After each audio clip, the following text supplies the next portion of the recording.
안녕하세요. 토론토 투데이의 데니스입니다. 지난 시간에는 놀수욕의 역사를 살펴보았는데요.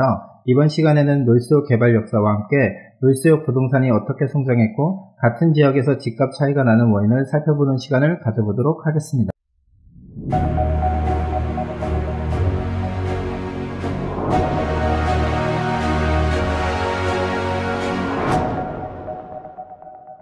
이 영상을 보시기 전에 놀수욕 부동산 분석 1편을 못 보신 분이 있으면 1편을 보시고 이 영상을 보시기를 추천드립니다. 앞선 영상에서도 말씀드렸듯이 놀수욕은 1920년대 전에는 토론토 외곽의 농장 지역으로 인구도 적었는데요.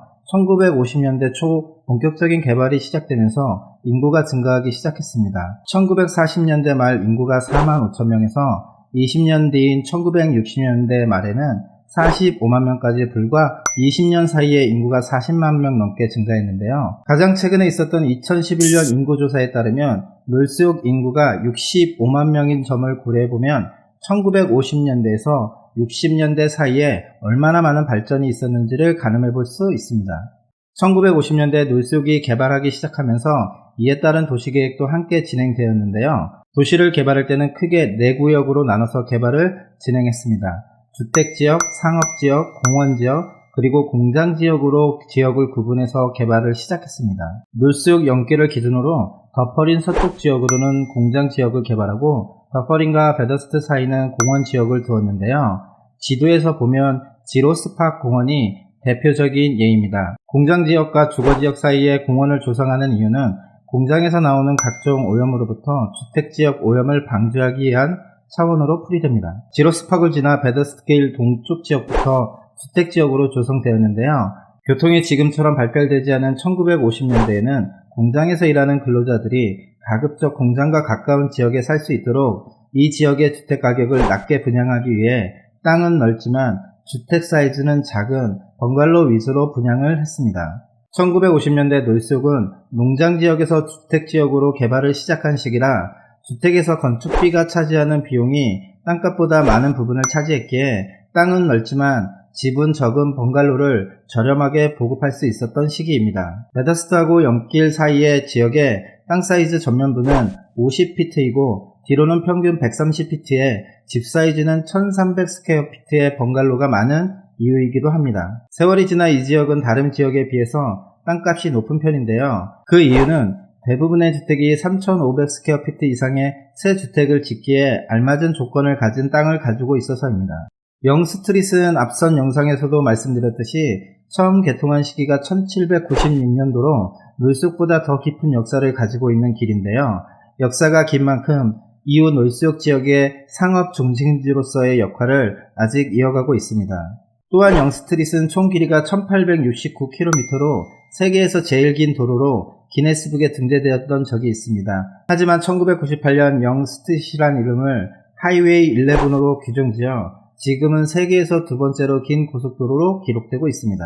연길을 지나 베이비 애비뉴까지의 지역이 놀수욕에서는 집값이나 땅값이 가장 높은 지역인데요. 그 이유는 뭘까요? 앞서 말씀드렸듯이 놀수욕이 개발되던 1950년대에는 지금과 같이 교통이 좋지 못해 공장지역과 가까운 곳은 근로자들이 많이 모여 살았고 공장지역에서 멀리 떨어질수록 주거환경이 좋기 때문에 공장 근로자보다는 상류층이 모여 살았는데요.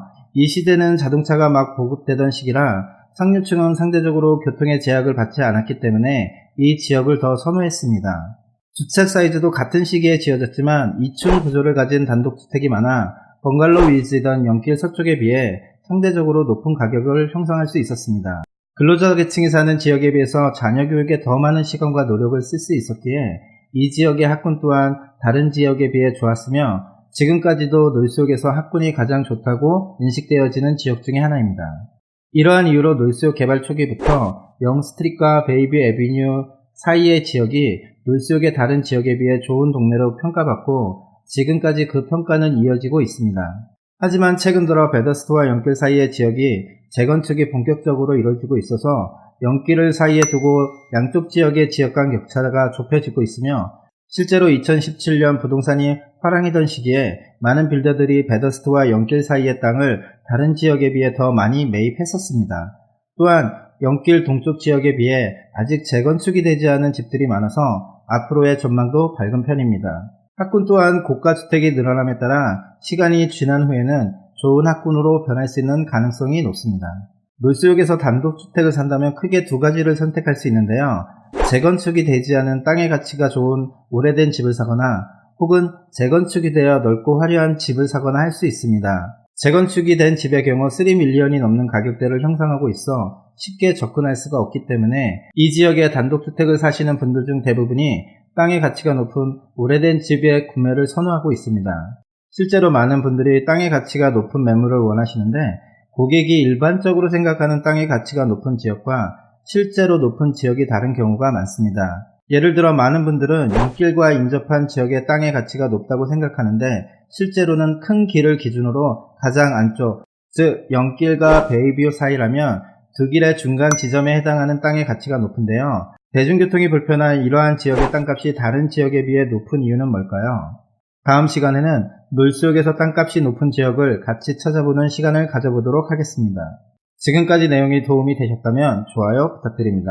놀수역에서 집을 사기 위한 더 많은 정보를 원하시면 구독과 알람을 설정하시면 누구보다 빠르게 토론토 투데이에서 제공해드리는 알찬 정보를 만나보실 수 있습니다.